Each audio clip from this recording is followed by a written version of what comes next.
Assalamualaikum warahmatullahi wabarakatuh. Hari ini kita akan membahas materi mengenai menelaah struktur dan kebahasaan teks deskripsi. Tujuan pembelajarannya agar siswa dapat mengetahui bagaimana cara menelaah struktur dan kebahasaan teks deskripsi. Baik, untuk yang pertama, ada preposisi atau kata depan. Jadi, preposisi atau kata depan adalah kata yang ada di depan kata benda, kata sifat, atau kata kerja. Misalnya, di, ke, pada, dari. Contohnya, dalam kalimat seperti ini, yang pertama, besok aku akan pergi ke Jakarta. Nah, kata depannya itu contohnya ada kata ke di sini ya. Besok aku akan pergi ke Jakarta. Nah, ini adalah contoh dari preposisinya atau kata depannya, ke Jakarta. Kemudian yang kedua, kamu sekarang tinggal di mana? Nah, ini kata di ini merupakan contoh dari kata depan atau preposisi. Ingat ya, ada jarak ya, ada spasinya. Jadi kata depan, spasi, baru nomina, kata sifat atau kata kerjanya apa.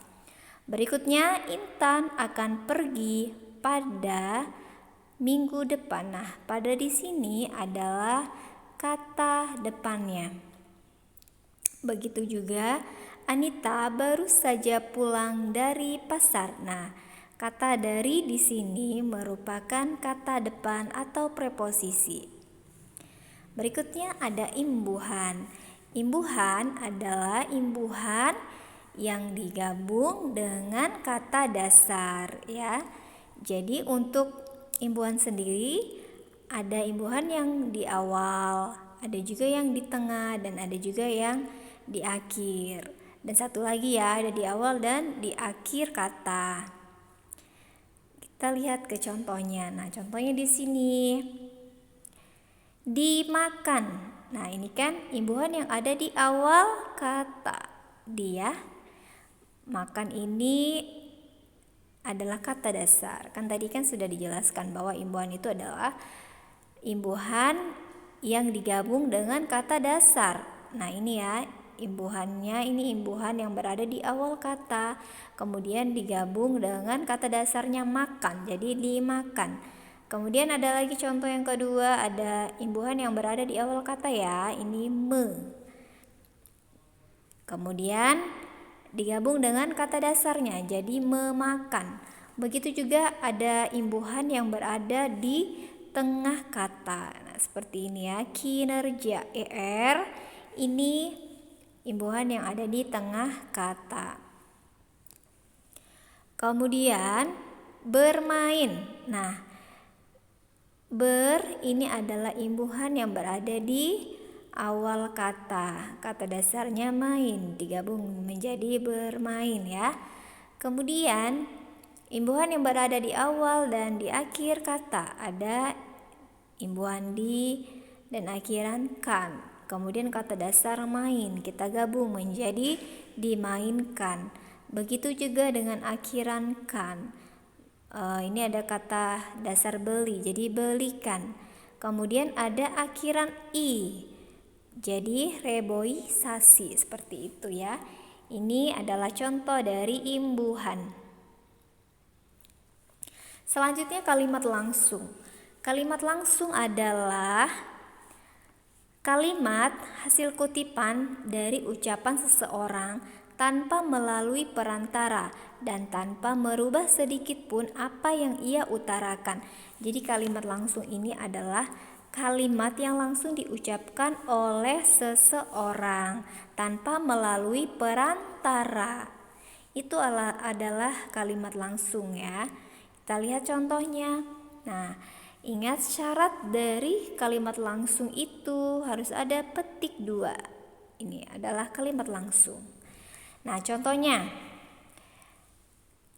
Riana akan pulang nanti sore, Desti memberi kabar. Nah, jadi Desti ini mengatakan langsung atau mengucapkan secara langsung ya, bahwa jadi dia mengucapkan langsung bahwa Riana akan pulang nanti sore, kata Desti ya. Kemudian contoh yang kedua, contoh kalimat langsung yang kedua ada Andriana berkata, aku mungkin tidak akan pulang malam ini. Besok aku beri kabar lagi. Nah, ini juga termasuk dengan kalimat langsung ya. Andriana berkata, aku mungkin tidak akan pulang malam ini. Besok aku beri kabar lagi. Nah, ini Andriana mengatakan secara langsung. Ini ada petik duanya. Berarti ini disebut dengan kalimat langsung. Kemudian kalimat tidak langsung, kebalikan dari kalimat langsung yang tadi ya. Kalimat tidak langsung adalah kalimat yang menceritakan kembali isi atau pokok ucapan yang pernah disampaikan seseorang tanpa perlu mengutip keseluruhan kalimatnya. Nah, jadi kalimat tidak langsung ini adalah kalimat ya yang secara tidak langsung diucapkan oleh si perantara ya.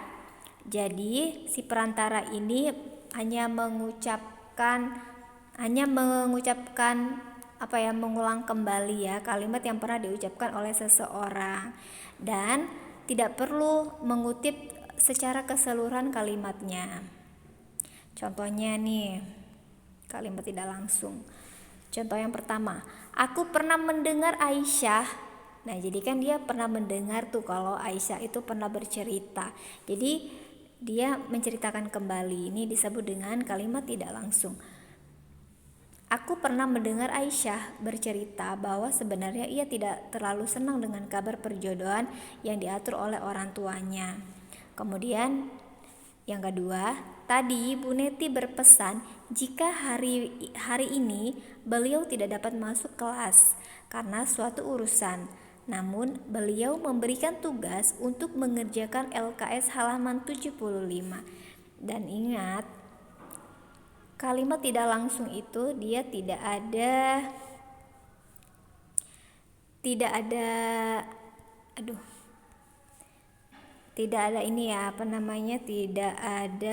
petik duanya. Di sini kan tidak ada petik dua ya. Ini juga tidak ada petik duanya. Baik, kita selanjutnya ada hipernim dan hiponim. Nah, hipernim atau yang disebut dengan kata umum. Apa itu kata umum? Kata yang mewakili banyak kata di dalamnya. Kemudian hiponim atau kata khusus itu adalah kata yang terdapat di dalam hipernim atau bagian atau jenis dari hipernim. Itu adalah hiponim. Sekarang kita masuk ke contohnya saja. Nah, contohnya seperti ini ya. Hipernim, kata umum dari hipernim buah. Nih ya. Ini hipernim dari buah, kata umum dari buah. Kemudian hiponim itu kan berarti bagian atau jenis dari hipernim tadi ya. Nah, bagian-bagian atau jenis dari buah apa saja? Ada mangga, jeruk, semangka, melon, dan sebagainya. Kemudian yang kedua, hipernim handphone, kata umum dari handphone. Nah, kata umum dari handphone atau bagian-bagian dari jenis-jenis handphone apa saja? Ada Samsung, Lenovo, Asus, Acer, HP, dan sebagainya. Seperti itu ya. Ini adalah bagian dari handphone. Kemudian hipernim dari sayuran atau kata umum dari sayuran. Nah, apa saja jenis-jenis sayuran? Ada bayam, kangkung, wortel, kentang, daun katu, dan sebagainya. Nah, ini adalah contoh dari hipernim dan hiponim. Baik, cukup sampai di sini materi kita hari ini. Miss ucapkan terima kasih dan wassalamualaikum warahmatullahi wabarakatuh.